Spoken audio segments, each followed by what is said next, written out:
नमस्कार दोस्तों, आप सभी का स्वागत है हमारी इस छोटी सी खूबसूरत सी क्लास में। आज प्यारे बच्चों, मैं आपको पढ़ा रहा हूँ इंग्लिश ग्रामर, वो भी बहुत ही बेसिक लेवल। यानी कि हम आराम आराम से धीरे धीरे इंग्लिश के एक एक कंसेप्ट को क्लियर करते हुए चल जाएंगे। सबसे पहली बात कि जिस चीज को हम पढ़ रहे हैं वो है मेरे बच्चों इंग्लिश। अब सबसे पहले हमें ये पता होना चाहिए कि इंग्लिश अपने आप में क्या है। यानी जिस सब्जेक्ट को या जिस लैंग्वेज को, जिस भी चीज को हम पढ़ें उसके बारे में हमें ये पता होना चाहिए कि वो चीज है क्या। तो एक ध्यान से समझना मेरे बच्चों, इंग्लिश अपने आप में क्या है? एक लैंग्वेज। इंग्लिश अपने आप में एक लैंग्वेज। जब कभी आप अपनी मार्कशीट देखेंगे, 10वीं की या 12वीं की मार्कशीट देखेंगे तो वहां लिखा मिलेगा सब्जेक्ट। तो दूसरी बात क्या हुई मेरे बच्चों, इंग्लिश अपने आप में एक सब्जेक्ट है। इंग्लिश एक लैंग्वेज है और इंग्लिश एक सब्जेक्ट है। इसके अलावा इंग्लिश क्या हो सकता है? इसके अलावा हम इंग्लिश को क्या कह सकते हैं, क्या और है? तो मेरे बच्चे छोटा सा एग्जाम्पल मैं आपको दे रहा हूं। जैसे इंडिया में जो लोग रहते हैं उनको आप कहते हैं इंडियन। कहते हैं मेरे बच्चे, जो लोग इंडिया में रहते हैं उनको क्या कहते हैं आप? इंडियन कहते हैं।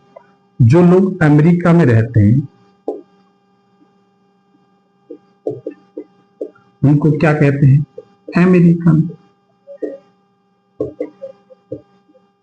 जो लोग श्रीलंका में रह रहे हैं उनको क्या कहते हैं? श्रीलंकन।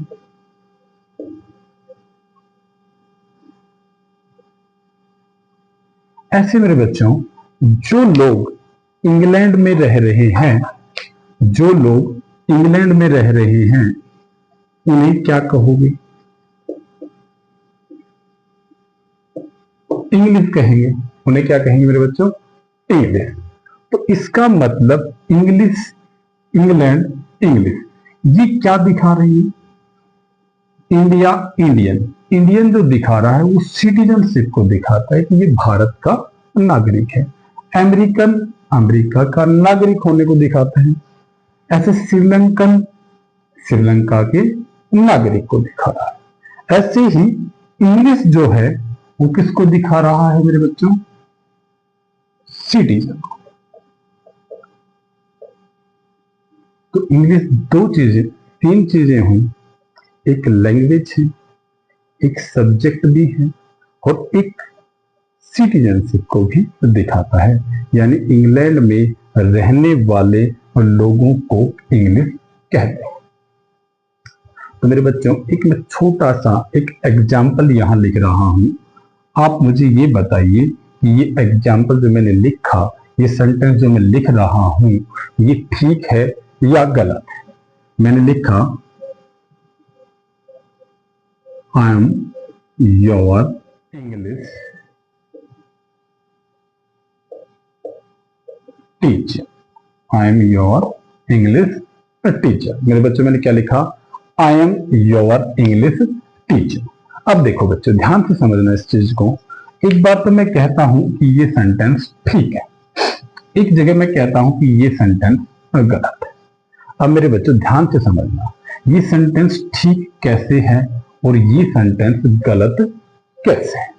जी देखिए, अगर आप इस सेंटेंस के अनुसार अगर ये बात कर रहे हैं कि जो टीचर है वो इंग्लैंड का रहने वाला है, ठीक है, तो मेरे बच्चे सेंटेंस बिल्कुल ठीक है अपनी जगह। और अगर आप अपने यहाँ की बात कर रहे हैं, इंडिया की बात कर रहे हैं और फिर आप अंग्रेजी के अध्यापक की बात करें तो ये सेंटेंस है मेरे बच्चों और गलत।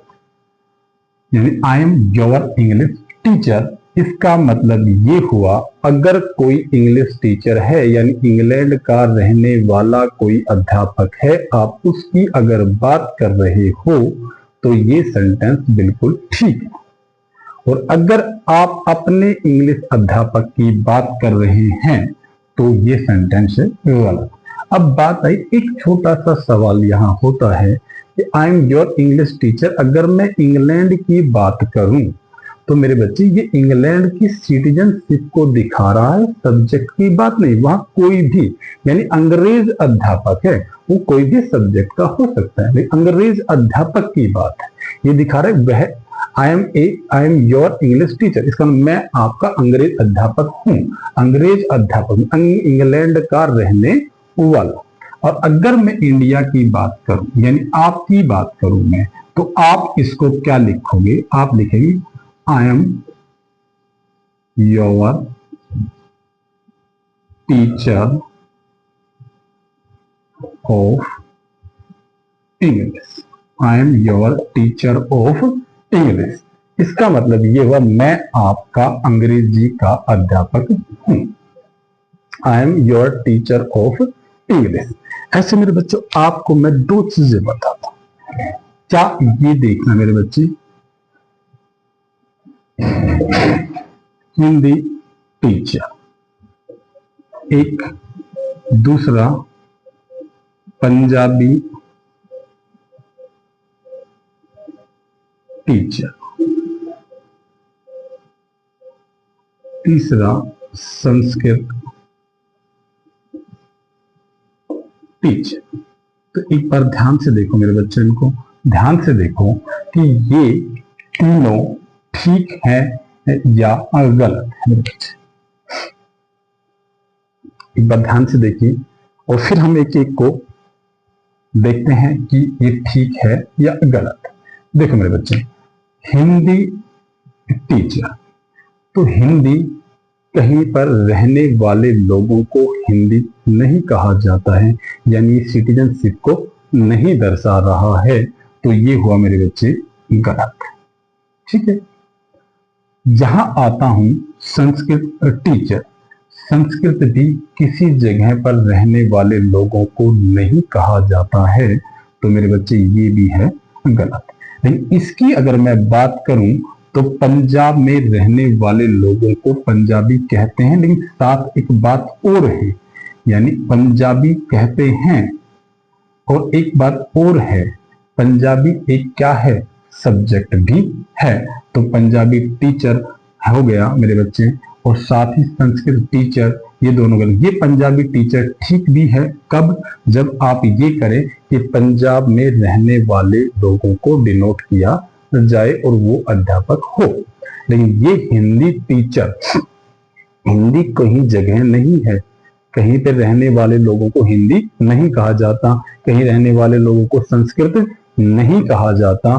तो ये मेरे बच्चे दोनों जो हैं ये दोनों गलत हैं, और ये आपका एक जगह ठीक है और एक जगह मेरे बच्चे गलत है।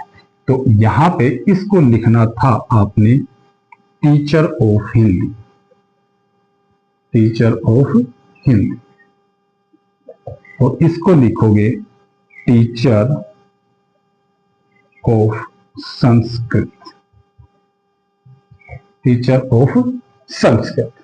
ठीक है मेरे बच्चों, ये पंजाबी टीचर बिल्कुल ठीक है, या इसको लिख सकते टीचर ऑफ पंजाबी, जब आप पंजाबी की यानी पंजाब से बिलोंग करने वाले व्यक्ति की बात ना करके एक पंजाबी सब्जेक्ट के अध्यापक की अगर बात करें तो आप लिखो टीचर ऑफ पंजाबी।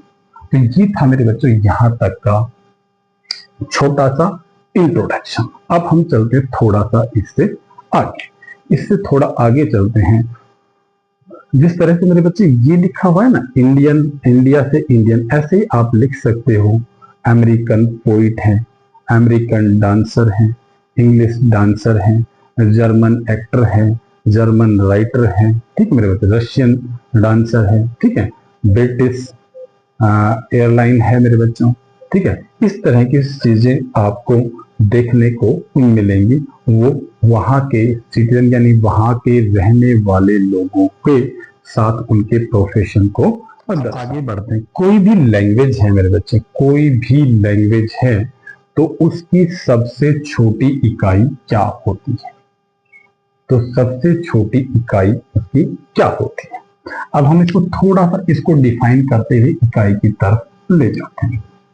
कोई लैंग्वेज है, लैंग्वेज इंग्लिश अपने आप में है लैंग्वेज। लैंग्वेज आती कहां से है? हमें लैंग्वेज का पता कैसे लगता है? तो मेरे बच्चों लैंग्वेज का पता लगता है हमें साउंड। किससे पता लगता है? साउंड। लैंग्वेज का पता लगता है साउंड। साउंड को रिप्रेजेंट कौन करता है? साउंड को रिप्रेजेंट कौन करता है? साउंड को रिप्रेजेंट करते हैं मेरे बच्चों सिंबल्स। अब हम पढ़ क्या रहे हैं? इंग्लिश। अब इंग्लिश के अंदर ऐसे कितने सिंबल हैं जो इंग्लिश की साउंड को रिप्रेजेंट करते हैं? वो है मेरे बच्चों 26। कितने सिंबल्स हैं? 26। इन सिंबल्स को हमने नाम दिया किसका? लेटर्स का। किसका नाम दिया मेरे बच्चे? लेटर्स का। इन 26 लेटर्स को ही क्या कहते हैं? अल्फाबेट। क्या कहते हैं? अल्फाबेट। क्या कहेंगे मेरे बच्चों? अल्फाबेट। अब एक बात याद रखना, यहां पर एक बात याद रखना, ये 26 लेटर से मिलकर के अल्फाबेट बनता है। तो ये अल्फाबेट मेरे बच्चों एक होता है, एक, और उसके लेटर कितने हैं? 26 हैं। तो ध्यान रखना अल्फाबेट, ना कि अल्फाबेट्स। अगर मैं अल्फाबेट्स करूंगा, इसके साथ मैंने एस लगा दिया, तो ये वर्णमाला नहीं है, अक्षरमाला बिल्कुल भी नहीं है। अगर मैंने इसको एस लगाया तो ये किसको रिप्रेजेंट करेगा? ये रिप्रेजेंट करेगा लैंग्वेज को, ये दिखाएगा लैंग्वेज को, भाषा। यानी अल्फाबेट्स, मैं एक से ज्यादा अल्फाबेट्स जानता हूं तो इसका मतलब ये हुआ कि मैं एक से ज्यादा भाषा जानता हूं, एक से ज्यादा भाषा जानता हूं। जैसे मान लीजिए मुझे हिंदी भी आती है, अंग्रेजी भी आती है, जर्मन भी आती है, फ्रेंच भी आती है। तो मेरे बच्चे मैंने लिख दिया अल्फाबेट्स, यानी क्या होगी?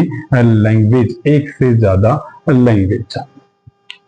और जब ये अल्फाबेट है, इसका मतलब अगर कहें तो ये होता है वर्णमाला, या कहेंगे इसको अक्षर माला। ठीक है मेरे बच्चों, वर्णमाला या अक्षर माला। यहां तक क्लियर है? तो हम इसको थोड़ा सा आगे बढ़ाते हैं। अब मेरे बच्चों ये जो है लेटर, ये 26 लेटर को हमने दो भागों में बांट दिया। दो भाग, एक हुआ वोवल, एक हुआ कॉन्सोनेंट्स। कॉन्सोनेंट। ठीक है मेरे बच्चों। अब ये वाउल्स कितने होते हैं? ये वाउल्स होते हैं संख्या में कितने? 5। वाउल्स होंगे संख्या में 5। 5 कौन कौन से? A, E, I, O, U. A, E, I, O, U. अब बात आई कंसोनेंट, ये कितने होते हैं संख्या में? ये होते हैं 21। यानी इनको छोड़ करके जितने बच गए वो 21 जो हैं वो कंसोनेंट हैं। अब हमने आपको जब ये चीजें बताई तो इससे पहले हमने बात की थी साउंड की। तो कहीं ना कहीं वाउल और कंसोनेंट कोई ना कोई साउंड तो जनरेट करते होंगे, कोई साउंड निकालते होंगे। तो मेरे बच्चों ये जो हैं ये साउंड जनरेट करते हैं 20। कितनी करते हैं? 20। और ये साउंड जनरेट करते हैं 24। कितने करते हैं? 24। अब यानी कि 26 लेटर, यानी कि एक अल्फाबेट, इंग्लिश का अल्फाबेट, उसके अंदर कितने? 26 लेटर्स। वो 26 लेटर्स के अंदर क्या है, वॉवल्स और कॉन्सोनेंट, वो मिलकर के 24 यानी 44 साउंड जनरेट करते हैं। कितने साउंड जनरेट करते हैं, 44। यहां तक तो था मेरे बच्चों इंग्लिश की एक छोटी सी कहानी थी कि इंग्लिश अपने आप में क्या है मेरे बच्चों, वो है लैंग्वेज। लैंग्वेज आती कहां से है, साउंड से। साउंड को रिप्रेजेंट कौन करता है, सैम्बल करते हैं। सैम्बलों की संख्या कितनी है, 26 है। इनको कहते हैं लेटर्स, और लेटर के कॉम्बिनेशंस को यानी 26 को कहते हैं अल्फाबेट। ठीक है मेरे बच्चों, यहां तक चीजें बिल्कुल क्लियर हो गई।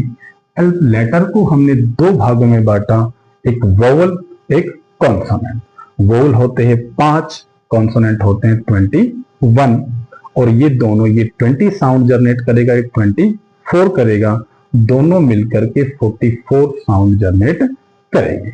अब मैं एक सवाल कर रहा था आपसे, थोड़ी देर पहले मैं एक बात कर रहा था कि किसी भी लैंग्वेज की सबसे छोटी इकाई क्या है मेरे बच्चे, सबसे छोटी की सबसे छोटी जो इकाई है यानी किसी भी लैंग्वेज की, वो होते हैं लेटर।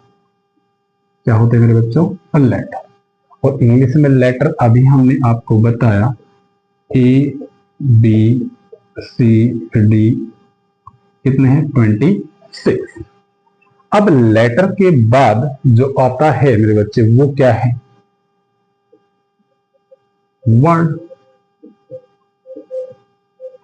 तो मेरे बच्चों वर्ड को हम क्या कहते हैं, क्या डेफिनेशन होगी, हमने लिखा a unit of letters. A unit of letters क्या होगा, वर्ड। यानी कि लेटर को इकट्ठा करके क्या बनाया जा सकता है, वर्ड। थोड़ा सा ध्यान से समझिए इस चीज को एक बार। मैंने लिखा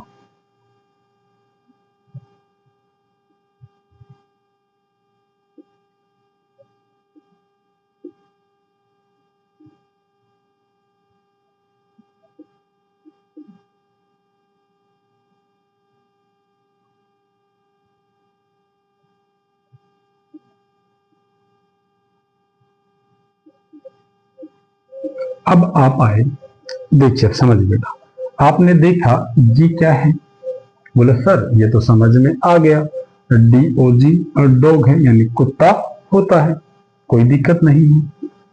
RET rate, sorry CAT cat, ये क्या है, बिल्ली है, समझ में आ गया, कोई दिक्कत नहीं। RAT रेट, चूहा है, कोई दिक्कत नहीं, ये भी समझ में आ गया। ART आर्ट, आर्ट माने कला होती है, ये भी समझ में आ गया। OGD ये क्या है, ये तो कुछ भी नहीं है। जी क्या है, ये भी कुछ भी नहीं बन रहा। जी क्या है, ये भी कुछ भी नहीं बन रहा। तो इसका मतलब क्या हुआ, ये भी वर्ड नहीं है, ये भी वर्ड नहीं है, ये भी वर्ड नहीं है। लेकिन ये यूनिट ऑफ लेटर तो हैं, ये यूनिट ऑफ लेटर तो है, लेकिन वर्ड नहीं है। इसका मतलब कहां गड़बड़ हुई, यानी ये वर्ड की हमने डेफिनेशन लिखी ए यूनिट ऑफ लेटर्स। क्या लिखी मैंने, ए यूनिट ऑफ लेटर। तो ये यूनिट तो थी लेकिन वर्ड नहीं है, ये यूनिट है साथ वर्ड भी है। तो इसका मतलब इस डेफिनेशन को कुछ बदलना चाहिए। तो क्या बदले इसमें, इसका मतलब हमारी डेफिनेशन होगी a meaningful, a meaningful unit of letters. क्या होगी मेरे बच्चों, a meaningful unit of letters. तो वो क्या हुआ मेरे बच्चे, वर्ड। अब देखिए सबसे छोटी इकाई क्या थी, लेटर, उससे बड़ा क्या हुआ, वर्ड। अब हम थोड़ा आगे चलते हैं, इससे आगे जब आप बढ़ेंगे तो मेरे बच्चे आएगा फ्रेज। क्या आएगा, फ्रेज है, क्लॉज है, फ्रेज, क्लॉज और सेंटेंस।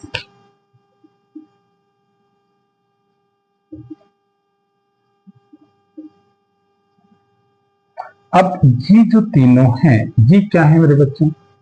देखिए, वर्ड को बनाया किन्होंने? लेटर ने। फ्रेज, क्लॉज और सेंटेंस को क्या बनाएंगे?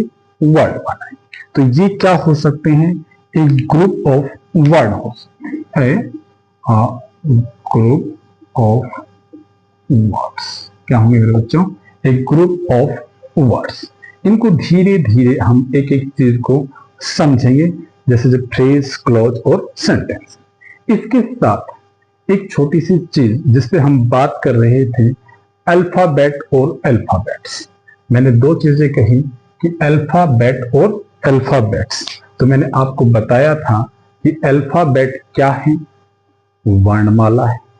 अल्फाबेट्स क्या है? लैंग्वेज।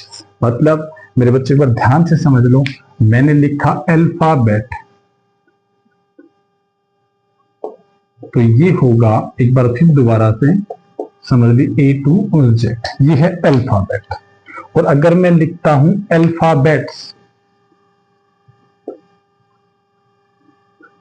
अल्फाबेट्स, तो मेरे बच्चे ये क्या होगा? ये दिखाएगा किसको? लैंग्वेज को। लैंग्वेज, ठीक है, यानी एक से ज्यादा भाषा। अब इसके लिए मैं एक एग्जाम्पल देता हूं, दो सेंटेंस लिखता हूं, आप ध्यान से उनको समझिए। Student of second class, student of second class should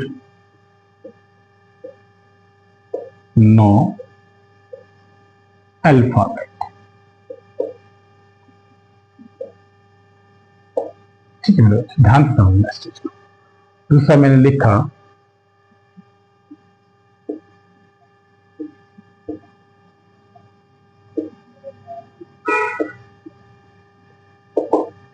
अब ध्यान से समझिए मेरे बच्चे, student of second class should know alphabets. देखो मेरे बच्चों, दूसरी क्लास का बच्चा है, दूसरी क्लास का बच्चा है, वो देखिए, वो वर्णमाला जानेगा या भाषाएं जानेगा? तो मेरे बच्चों वो जानेगा वर्णमाला। तो यहां कहां गड़बड़ है? ऐसा नहीं होना चाहिए। तो ये दिखाएगा किसको मेरे बच्चे? अल्फाबेट, यानी A to Z को जानता है। अब आई नो मेनी अल्फाबेट्स, तो यहां क्या आना चाहिए था? S। ये आ सकता है किसके लिए मेरे बच्चे? भाषा।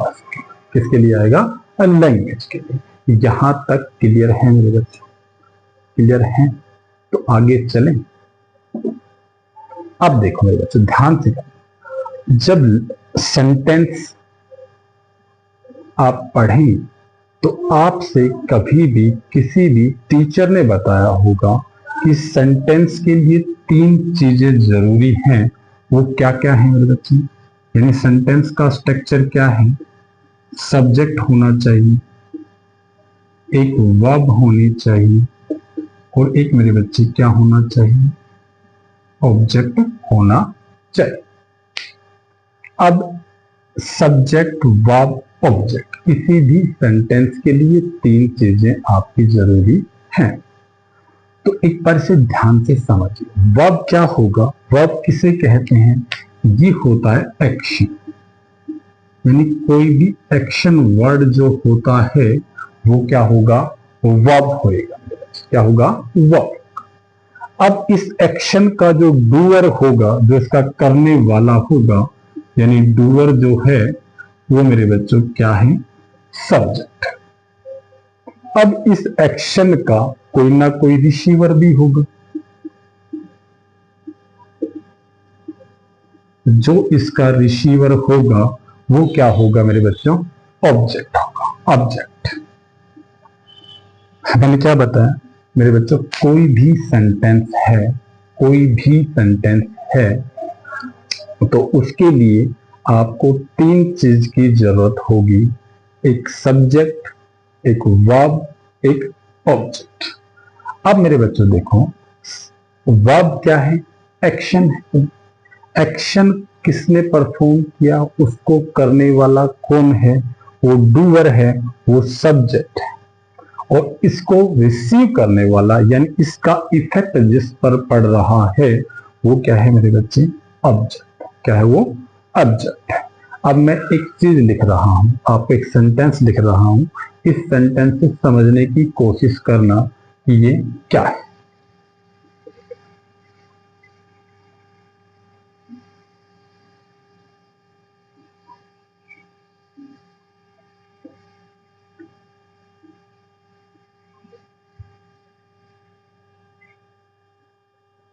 मैंने एक सेंटेंस लिखा,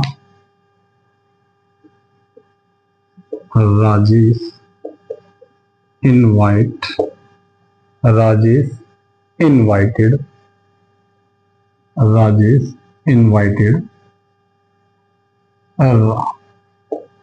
राजेश इनवाइटेड राम। तो बेटा सबसे पहले क्या करो, वर्ब को छांट लीजिए। इनवाइटेड क्या है, यहां पे वर्ब है। इनवाइटेड क्या है, यहां पे वर्ब है। ये क्या है, इनवाइट किसने किया है, और राजेश ने मेरे बच्चे। ये क्या है मेरे बच्चे, सब्जेक्ट है। क्या है ये, सब्जेक्ट। अब मैं एक बात पूछता हूं आपसे कि राजेश ने किसको इनवाइट किया, राजेश इनवाइटेड हूं, राजेश ने किसको इनवाइटेड किया, राम को। तो राम क्या हुआ मेरे बच्चे, ऑब्जेक्ट। राम क्या हो गया, ऑब्जेक्ट हो गया। अब बात आई, सवाल ये आया कि जो ये ऑब्जेक्ट है ये होता किसका है, ऑब्जेक्ट किसका होता है। अब आप कहोगे कि जी सब्जेक्ट का होता है, कोई कहेगा कि वर्ब का होता है, कोई कहेगा एडवर्ब का होता है। तो मेरे बच्चे ध्यान से समझना चीज को, जो ऑब्जेक्ट होता है वो एक चीज का होता है, किसका, वर्ब का। किसका होता है मेरे बच्चे, वर्ब का। दूसरा होता है किसका, प्रीपोजिशन। किसका होता है मेरे बच्चे, प्रीपोजिशन का। अब बात आती है वर्ब का ऑब्जेक्ट। मैंने कहा कि मेरे बच्चों ऑब्जेक्ट किन किन का होता है, तो आपने बताया कि वर्ब का ऑब्जेक्ट होता है, एक बात। दूसरा कहा कि प्रीपोजिशन का ऑब्जेक्ट होता है। अब बच्चों देखो ध्यान से, अब आप कहोगे हम कैसे पता करेंगे सर, ये तो बताओ कम से कम कि हम पहचान कैसे करेंगे, वो तरीका तो बताइए। तो मेरे बच्चे वो तरीका ये है, आपने दो सवाल पूछने हैं, व्हाट और हूं। दो सवाल पूछने हैं, व्हाट और हूं। किससे पूछने हैं, वर्ब से पूछने हैं। किससे पूछने हैं, वर्ब से। अब आप कहेंगे सर आपने फिर उलझा दिया, एक कहा व्हाट, एक कहा हूं। अब हम पहले व्हाट से पूछें फिर पूछें हूं से, या हूं से पूछें फिर पूछें व्हाट से। आप एक तरीका बताओ हमें। तो मेरे बच्चे थोड़ा सा हम आगे और बढ़े, जब व्हाट से सवाल पूछना हो वर्ब से, जब व्हाट से सवाल पूछोगे तो ध्यान रखना कब पूछना, जब उसके बाद कोई क्या हो, नॉन लिविंग हो। होम से सवाल तब पूछना जब क्या हो, लिविंग। तो मेरे बच्चों एक मैं सेंटेंस लिख रहा हूं, एक बार इसी की हम बात करेंगे।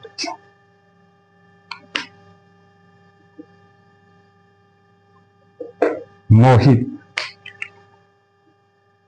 अब्यूज श्याम। मोहित अब्यूज श्याम। मेरे बच्चों एक बात ध्यान से समझ रहे हैं, जब भी कभी भी किसी भी सेंटेंस के अंदर आपको सब्जेक्ट, ऑब्जेक्ट, नाउन, प्रोनाउन यानी कोई भी पार्ट ऑफ स्पीच बताना हो या सब्जेक्ट या ऑब्जेक्ट बताना हो, सबसे पहला काम क्या करना, उसके अंदर वर्ब का पता लगाना। किसका पता लगाना मेरे बच्चों, वर्ब का। आपने यहां देखा मोहित अब्यूज श्याम, ठीक है, तो ये हो गई मेरे बच्चे। अब देखो इस अपयूज का डूअर कौन है, गाली देने वाला कौन है? तो आपने कहा सर ये है मोहित, तो ये क्या हो गया, डूअर है, तो ये क्या है, सब्जेक्ट। अब ध्यान से समझना मेरे बच्चों, मोहित अब्यूज होम, मोहित अब्यूज होम, मोहित अब्यूज होम। जैसे ये सवाल आप अपने आप से पूछोगे, जैसे ही ये सवाल आप अपने आप से पूछोगे, आपके आंसर मिलेगा मोहित अब्यूज होम, मोहित ने किसे गाली दी। तो मेरे बच्चों आपके पास सवाल होम का जवाब जो था वो आया श्याम, और जो जवाब आया मेरे बच्चे वो होगा ऑब्जेक्ट। क्या होगा मेरे बच्चे, ऑब्जेक्ट।